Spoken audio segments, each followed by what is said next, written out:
না, আপনি কি চান আপনার ছেলের ভাস্কর্য অথবা মূর্তি কিংবা মুরাল তৈরি হোক? যদি একটু আমাদেরকে বলতেন। না, ওগুলো আমি চাই না।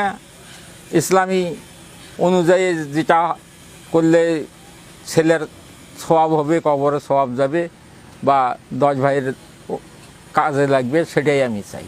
আপনি মূর্তি চান না? না। আপনি এটা ক্লিয়ার করেন যে আমি মূর্তি চাই না, আমার ছেলের কোনো ভাস্কর্য চাই না, বলেন, এভাবেই বলেন। হ্যাঁ, আমি কোনো মূর্তি চাই না, আমার ছেলের কোনো ভাস্কর্য চাই না, আমার ছেলের নাম প্রচার করতে পারবে। হ্যাঁ, আমরা শুনছিলাম। কেন চান না মূর্তি ভাস্কর, কেন চান না একটু যদি বলতেন? ওটা তো আমার ইসলামী শরীয়তি নয়, ওই জন্য আমরা চাই না। আমার শরীয়তু, আমার ছেলে যেহেতু আপনারাই বলতেছেন শহীদ, সে শহীদের মর্যাদা যেন পায়, সেই কাজ করতে হবে। আপনি কাজ করতে হবে। হ্যাঁ, মানে মূর্তি ছাড়া আবু সাইদকে নিয়ে কি কি কাজ করলে আপনার খুশি হবেন?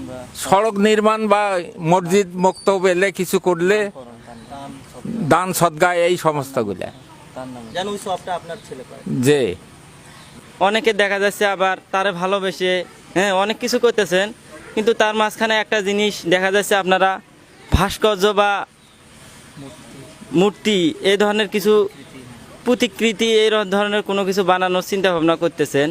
আমি আবু সাইদের বড় ভাই হিসেবে আমাদের ইসলামী সংস্কৃতির সাথে সাংঘর্ষিক হয় এমন কিছু আবু সাইদের জন্য না করার জন্য আপনাদের প্রতি বিনীত অনুরোধ থাকবে। আপনারা ভাস্কর্য বা প্রতিকৃতি বানানোর ইচ্ছা পোষণ করবেন না বা বানাবেন না। আমাদের ফ্যামিলির থেকে আমাদের এটা রিকোয়েস্ট থাকবে, নিষেধ থাকবে, এটা আপনারা কেউ এটা করবেন না। তার নামে মসজিদ, মাদ্রাসা, রাস্তাঘাটের নামকরণ বা ইউনিভার্সিটি, কলেজ বানানো তার নামে, তার স্মৃতি ধরে রাখার জন্য।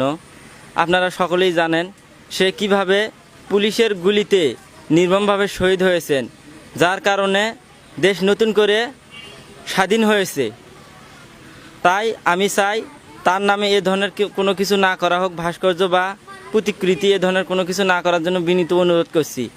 আর আমার ভাই, আর একটা আপনাদের প্রতি আমার আর একটা বার্তা থাকবে, সেটা হচ্ছে আমার ভাই আবু সাইদ এখন সাধারণ ছাত্র ছিল।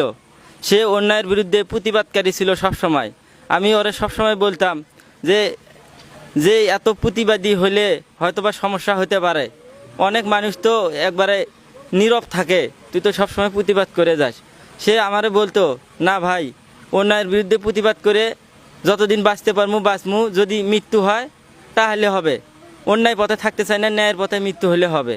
আপনারা সকলেই দেখেছেন সে ন্যায্য দাবির পক্ষে, ন্যায়ের পক্ষে কথা বলে কিভাবে নির্মমভাবে শহীদ হয়েছে। তা আর একটা কথা, সেটা হচ্ছে কি, যে আমার ভাই একজন সাধারণ ছাত্র ছিল, সে কোনো রাজনৈতিক দলের কর্মী ছিল না। অনলাইনে দেখতে পাচ্ছি, আমি সোশ্যাল মিডিয়ার মাধ্যমে দেখতে পাচ্ছি অনেকে আবু সাইদের বিভিন্ন দলের হিসাবে, তাদের নিজেদের লোক হিসাবে দাবি করতেছেন। এটা সম্পূর্ণ বানোয়াট, মিথ্যা। তাদের এই ধরনের মিথ্যা ছাড়া আপনারা কান দিবেন না। আমি তার বড় ভাই হিসাবে তার সম্পর্কে আমি সব জানি।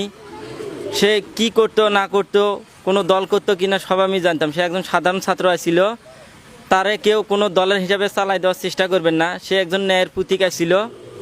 আপনাদের কাছে এটাই আমার রিকোয়েস্ট থাকবে, ওরে কোনো দলের হিসাবে চালাই দেওয়ার চেষ্টা করবেন না। আর ওর প্রতিকৃতি বা ভাস্কর্য বানানোর মতো এ ধরনের উদ্যোগ নেবেন না।